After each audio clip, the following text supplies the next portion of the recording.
simpan 1 dinar secara easy payment purchase public gold.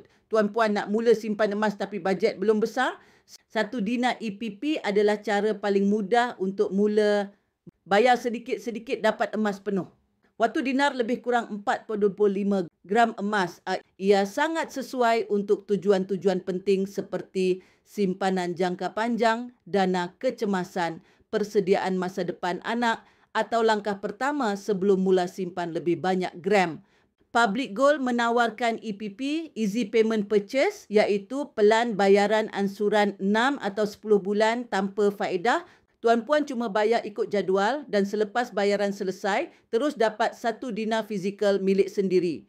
Kelebihan 1 dinar EPP, pertama, capai emas lebih cepat walaupun bajet kecil. Kedua, disiplin menyimpan sebab bayaran tetap setiap bulan. Ketiga, tiada riba sebab harga kunci awal bayar sehingga habis, patuh syariah. Keempat, nilai kukuh 1 dinar sejak zaman Rasulullah SAW menjadi ukuran kekayaan. Kelima, aset bergerak, kecil, mudah simpan, mudah jual semula.